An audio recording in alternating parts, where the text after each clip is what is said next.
Now, recently I did a video called The Number One Mistake. And this was kind of a pretty popular sensation on YouTube and on my blog, and I got a lot of email about it.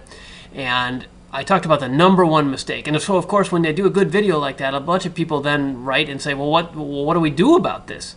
What's the solution? And that's a good question. So I'm going to talk about the solution to the number one problem. The number one problem, for those of you who missed that video, it's worth watching. You can Google it or find it on YouTube or scottfox.com, wherever. The number one problem is that most entrepreneurs, when they step into e-business, and this may be true offline too, but online is my thing, they mostly think about the supply. They have a thing that they have an idea, they have a product, they have a new piece of software, they have an idea, and they want to push this out to the audience and find an audience that has a demand for this. Now that's a problem because your assumptions aren't necessarily correct. So the number one problem is that most people research the supply first. They go out and they look for the products, and they find the shopping cart, and they find the drop shippers, and they do all this stuff to get a store together. Because in the 20th century, putting a store up was the hard part. It was very expensive. You needed inventory. You needed a supply chain of some sort. You needed fulfillment. So people are trained to think about supply first. But that just doesn't work in the online world because supply is essentially infinite. What you need to focus on is demand. Demand. So how do you find a niche where people want your services, they want your products, enough to pay for them? That's a key qualification, enough to pay for them. And do that before you research the supply. Okay, so that was the problem. So then the question comes in, of course, from, and I'm talking particularly here to Karen from hippomojo.com, and Karen wrote in and said, that's all great, makes sense, but how do I do that? So here's the sequel, Karen, and everybody else who wrote in. I've got 4 steps for you. 4 ways that you can research demand before you put up a website, before you invest your time and money.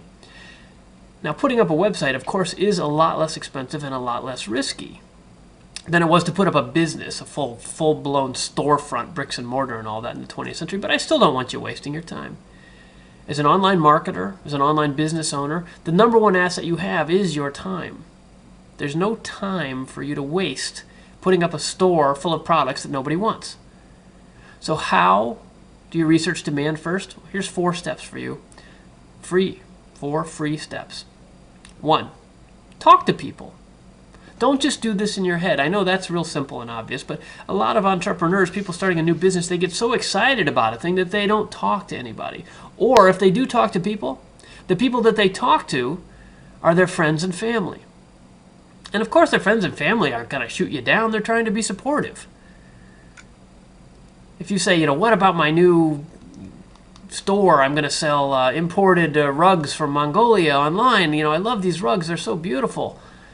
Your family's going to say, that's great. I'm sure there's something there for you. That's super. I'm really excited that you're excited. P.S. I don't have a clue what the hell you're talking about, but you go for it because we love you.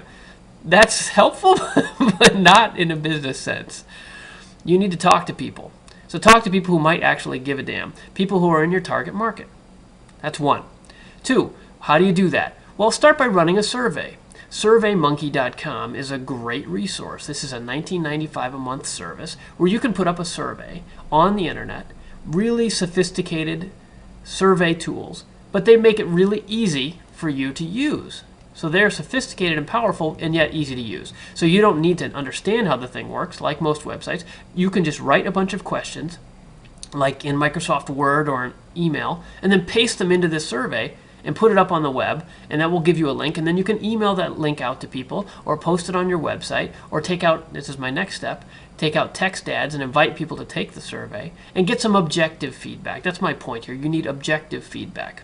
And if your survey is short, and ideally you offer a little incentive, maybe a free ebook or a coupon or something, get people to take that survey. 10 people's objective feedback to determine whether you actually have demand, that they have demand for your products, is worth 1,000 of your friends and family.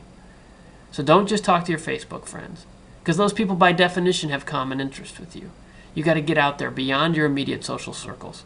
So a survey. So 1 is talk to real people. 2 is use surveys to do that and collect objective feedback.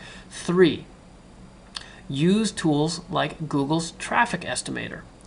You can Google that. It's Google's Traffic Estimator. It's a free tool from Google where you can type in keywords about your products or services, and it will literally show you how many searches there are per day for those keywords. So if your keyword, say you're selling exercise equipment or stationary bicycles, for example, you can type in stationary bicycles and you can see how many people per day are searching on stationary bicycles. That's invaluable keyword research, market research that would have cost you thousands of dollars in the 20th century that's free today for a few clicks. And then you can compare, well, are people more into stationary bicycles or weights or yoga equipment? And you can look at the different keywords and figure out where the demand is. That's critical. Again, I want you to research not where you get the yoga equipment or what are the best affiliate programs for exercise equipment or all this supply side stuff. I want you looking at demand. What are people interested in and what might they pay for? And then fourth, I alluded to this one a minute ago, run some pay-per-click text ads.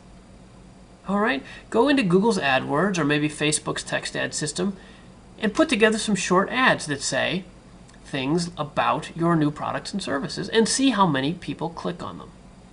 So if you take, say, $50, $20 even, you can start for a nickel a click. So if you had $1, you might be able to get 20 people to click on an ad through Google that had your keywords in it. And try 6 or 8 or 10 different variations and see which ads get clicked on the most.